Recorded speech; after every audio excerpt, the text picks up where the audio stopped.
Assalamualaikum warahmatullahi wabarakatuh. Halo semuanya, perkenalkan nama saya Ebi Abadi, mahasiswi Prodi Informatika dari Universitas Teknologi Sumbawa.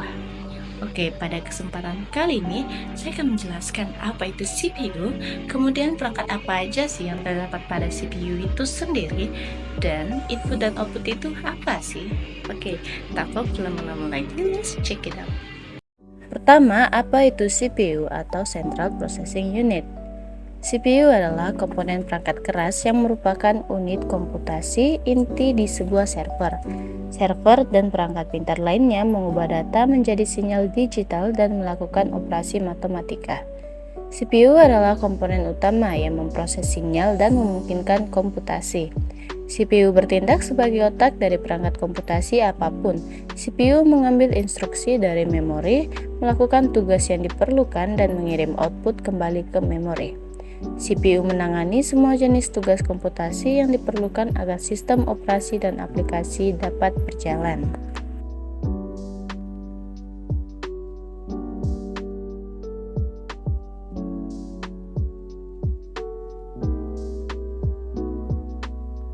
Komponen utama CPU diberikan di bagian berikutnya.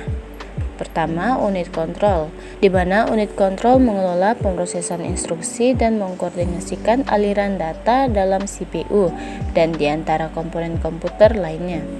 Yang kedua ada register, di mana register adalah lokasi penyimpanan memori kecil berkecepatan tinggi di dalam CPU.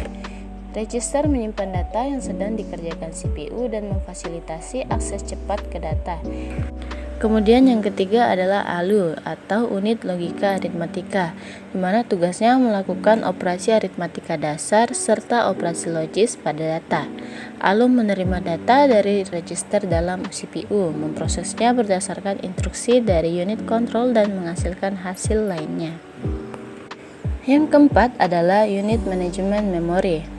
Tergantung pada arsitektur CPU, mungkin ada unit antarmuka bus terpisah atau unit manajemen memori. Komponen ini menangani tugas-tugas yang berhubungan dengan memori seperti mengelola interaksi CPU dan RAM. Kemudian, bagaimana cara kerja CPU itu sendiri? Yang pertama adalah pengambilan instruksi. CPU mengambil instruksi dari memori.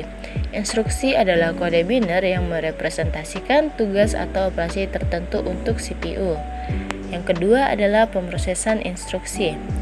CPU melakukan operasi yang ditentukan pada data yang diambil. CPU melakukan perhitungan matematis, perbandingan logis, manipulasi data, atau transfer data antara register atau lokasi memori.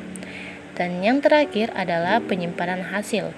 Setelah menjalankan instruksi, CPU mungkin perlu menyimpan hasilnya di memori atau memperbarui register tertentu dengan data baru. Setelah di pembahasan terakhir yaitu input dan output, yang diucapkan adalah I/O. I/O menggambarkan setiap operasi program atau perangkat yang mentransfer data ke atau dari komputer. Mengapa I/O penting? Dalam arsitektur komputer, I/O mencakup serangkaian tugas yang harus dijalankan dengan benar untuk mendukung pembagian data di antara mesin-mesin yang terpisah. Semua jenis pergerakan data dalam satu sistem bergantung pada operasi I/O termasuk berkas audio, set instruksi, perangkat lunak, aliran teks, dan video. Ini adalah beberapa perangkat masukan pada I/O seperti pertama, konverter analog ke digital, pembaca kode batang, kamera digital, mouse komputer dan trackball, joystick, papan ketik, pena cahaya, pembaca pita magnetik, mikrofon, pemindai, sensor, layar sentuh, kamera web, dan lain-lain.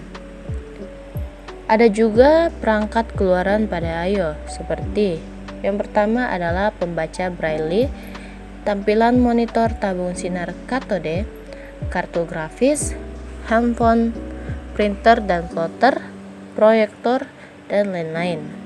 Nah teman-teman, itu saja penjelasan singkat saya mengenai apa itu CPU, cara kerja CPU, serta komponen apa saja yang terdapat pada CPU itu sendiri, serta apa itu I/O atau input-output, perangkat masukan dan keluaran apa saja yang terdapat pada I/O. Sebelumnya, terima kasih telah menyimak video ini sampai habis ya.